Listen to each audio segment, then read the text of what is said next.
Donc, on enchaîne avec la démonstration. Donc, les données préviennent de l'Agence européenne de l'environnement. Le service qu'on va utiliser, c'est celui-là qui nous permet de récupérer les derniers 48 heures de mesures pour un polluant donné, pour un pays donné, pour l'ensemble des stations de ce pays-là. Donc, moi, j'ai fait des petits scripts. J'ai récupéré les fichiers en local pour le moment. Je vous montre à quoi ressemble un fichier rapidement. Donc, on a le pays, un ensemble d'informations sur la station et le type de mesure qui est utilisé, l'appareil, tout ça.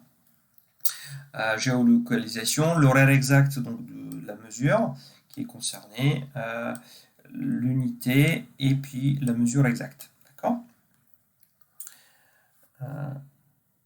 Très bien, donc du coup on a les fichiers ici. J'ai également travaillé en amont sur la définition donc, de l'Event Grid qui est le système de notification d'Azure qui va me permettre de détecter l'arrivée d'un nouveau fichier pour l'envoyer à Snowflake, et l'intégration. Donc du coup l'intégration c'est la partie où Snowflake va être autorisé d'écouter ces messages. Donc c'est très bien décrit dans la documentation que vous voyez ici, comment le faire en ligne de commande, la définition de l'Event Grid, les différentes autorisations qu'il faudrait, et puis l'intégration côté Snowflake.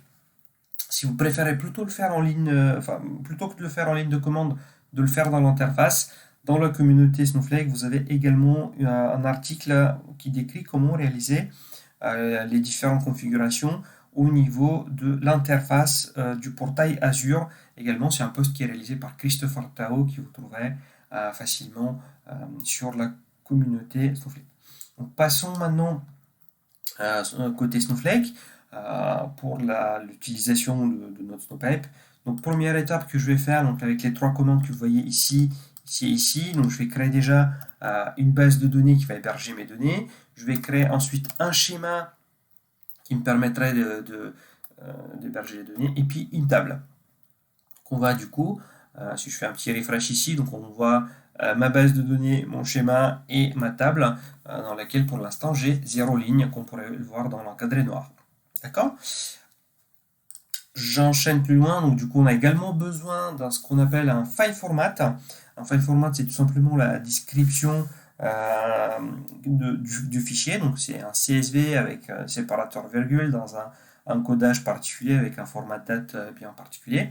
Donc on a la possibilité de définir ceci avec ce type de commande SQL qu'on pourrait également retrouver dans l'interface. Je vous montre tout de suite. Est-ce qu'on pourrait trouver cette définition-là? Si je reviens au niveau des bases de données, donc je rentre dans ma base de données que je viens de définir.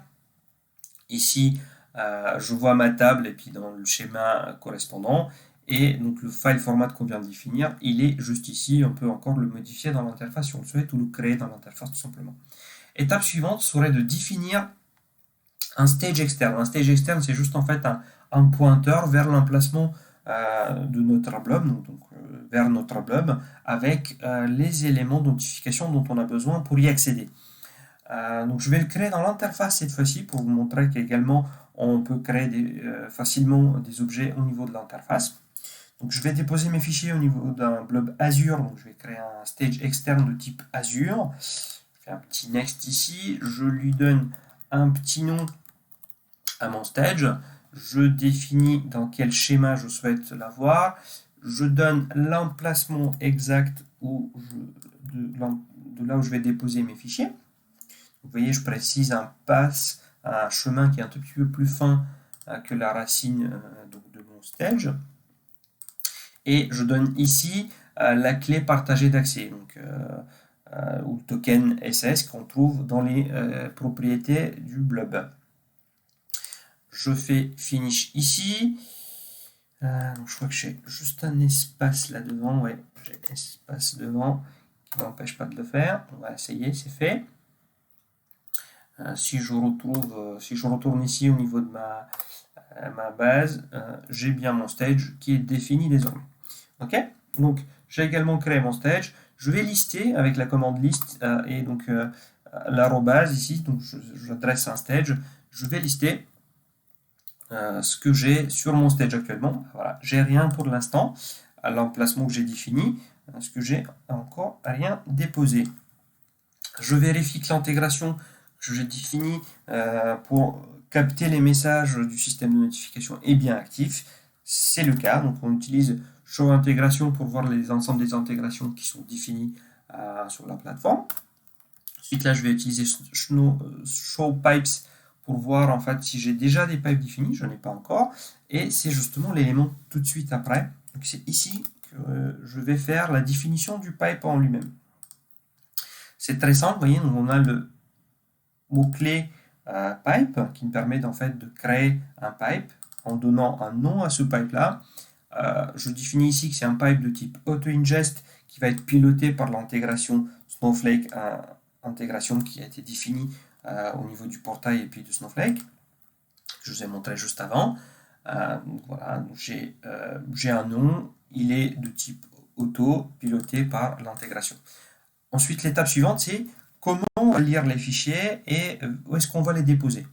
C'est ma table de destination, c'est ici tout simplement une commande copy into ma table de destination à partir du stage, donc l'emplacement sur le bloc de mes fichiers que je viens de définir, et avec l'utilisation du file format que je viens de définir. C'est aussi simple que ça, donc du coup, on définit un pipe avec la commande copy into, et je détermine, j'enregistre ça, je exécute ça, et donc la définition de mon pipe est réalisée. Si je regarde Show Pipes maintenant, vous voyez que je peux retrouver mon pipe avec sa définition et puis le canal de notification à partir duquel il écoute.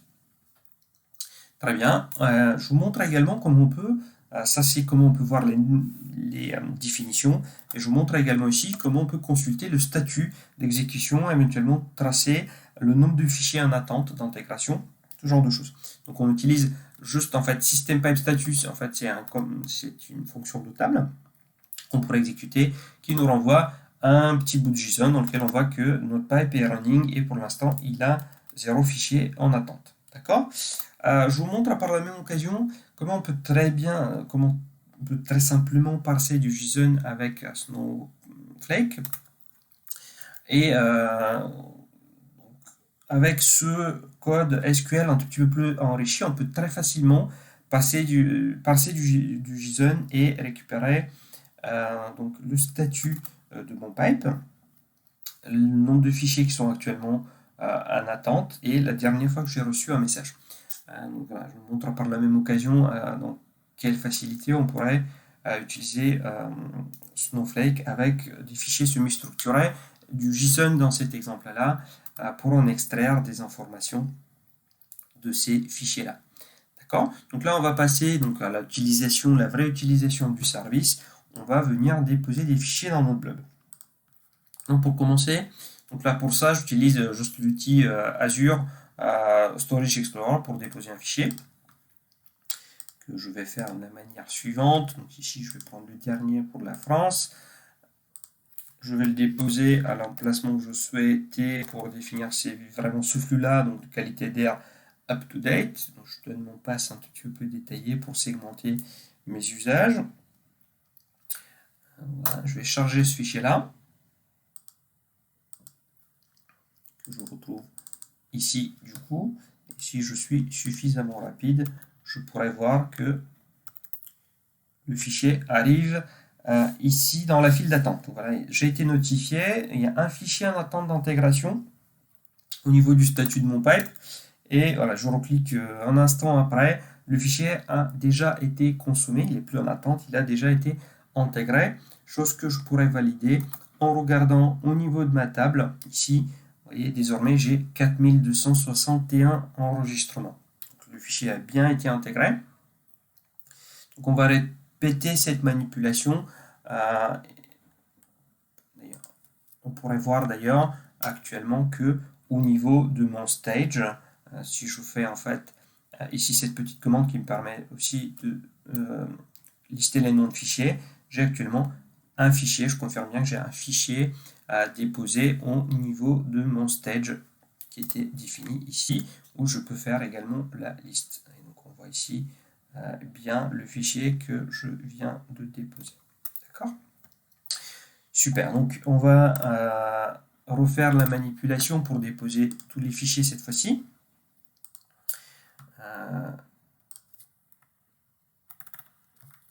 Sauf le dernier du coup, ce qui a déjà été déposé, et sauf la configuration. Voilà. Je au même endroit, je dépose tout ça, je fais un petit refresh, j'ai déposé tous ces fichiers là, donc ils arrivent, j'ai tout déposé, je reviens sur le statut de mon pipe, et vous voyez, donc j'ai désormais 23 fichiers en attente d'intégration. Je vais faire ça quelques fois, donc 2-3 fois, jusqu'à ce qu'on va voir combien de temps que le système prend en compte et intègre. Donc là, ça y est, au bout de 2-3 secondes, les notifications ont été prises en compte et les fichiers ont été déjà intégrés. Donc si je regarde maintenant au niveau de ma table, si je refais un petit refresh, je regarde au niveau de ma table, j'ai presque 150 000 enregistrements désormais. Et si je regarde un tout petit peu à quoi ressemblent les données désormais dans ma table, voilà, donc je retrouve les éléments qu'on a vus dans le fichier, donc la France avec les systèmes, avec les informations sur le système de mesure et l'emplacement, tout ça, donc les valeurs en elles-mêmes, l'horaire de mes mesures, et puis l'unité. D'accord ? Vous voyez, donc c'est très rapidement, donc tout ce qu'on a à faire, c'est de déposer, donc le système prend en compte et intègre automatiquement l'ensemble des fichiers. Et vous voyez, on fait une petite ligne de commande pour confirmer qu'on est actuellement dans la table, on a presque 150 000 enregistrements. Tout ça est magnifique, donc je vous ai montré comment on l'utilise, comment le système consomme automatiquement les fichiers, mais ce qui serait intéressant de voir aussi, comment on va suivre la bonne exécution des intégrations. Rien de plus simple que d'utiliser, en fait, encore une fois, une fonction de table qui nous permet de retracer ici pour chaque intégration, donc pour chaque fichier, donc l'horaire exact où est-ce que ça s'est passé, le nombre exact de lignes qui ont été insérées, et éventuellement ici, vous voyez, si on avait des erreurs, on pourrait éventuellement voir les erreurs qui sont produites pendant le chargement. Et vers la fin ici, vous voyez, on pourrait voir exactement quel pipe qu'on vient de définir a intégré ces données-là. Donc, on peut facilement récupérer donc, du coup, l'information de est-ce que toutes les intégrations sont bien passées ou est-ce que j'ai des erreurs de format ou quelque chose avec l'utilisation de ce copy history. Étape suivante, c'est, donc là, on a fait l'intégration, on peut faire le suivi de la bonne exécution des intégrations. Ce sera intéressant également de suivre le coût. Pour ce faire-là, on pourra utiliser soit donc, le partage qui nous est fait par Snowflake, donc de Account Usage, qui nous permet de retrouver donc l'utilisation des crédits sur le compte en général, et plus particulièrement donc, sur un pipe de manière globale sur le transverse sur le compte, pas seulement sur cette base-là. Le seul bémol avec ça, c'est qu'en fait on a une certaine latence le temps que Snowflake récupère et nous partage les données qui pourraient aller jusqu'à 2-3 heures au pire pour avoir les informations. Par contre, on a besoin de passer en account admin pour consulter ces informations-là.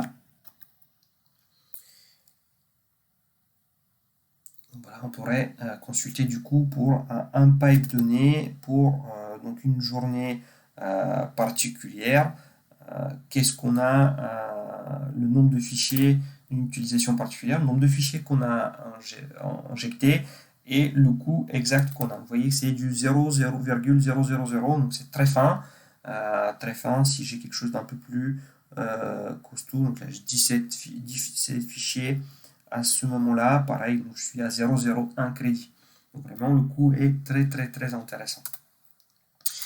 Et sinon automatiquement, donc tout de suite vous pouvez exécuter cette commande-là qui pourrait vous permettre de récupérer également les informations d'exécution des pipes sur une période. Par exemple ici j'ai pris les 14 derniers jours de manière un tout petit peu plus globale sur l'utilisation des pipes sur tel ou tel jour. et le nombre de fichiers qui ont été intégrés et le coût que ça représente. Donc voilà, ça vous donne aussi une idée de comment on peut suivre les exécutions, mais aussi suivre le coût. Je vous remercie. Donc du coup, la démo est terminée. Vous avez vu comment on utilise, comment on définit le pipe, comment on l'utilise, comment on fait le suivi de l'intégration et également le suivi des coûts. Bien sûr, le suivi des coûts est également disponible dans l'interface si vous êtes admin.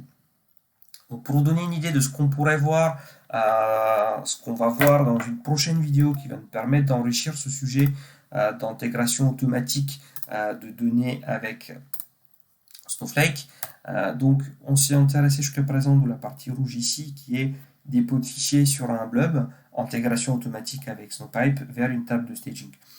L'étape suivante qu'on va regarder dans une prochaine vidéo, c'est l'utilisation de stream et task qui permettrait d'aller plus loin, d'automatiser encore d'autres transformations avec Snowflake, avec la plateforme Snowflake, d'autres services de cette plateforme-là que vous allez voir dans la prochaine vidéo qui arrivera très bientôt. Je vous remercie et si vous avez besoin de plus d'informations, une question, un projet que vous souhaitez discuter avec vous, n'hésitez pas à nous contacter. Merci.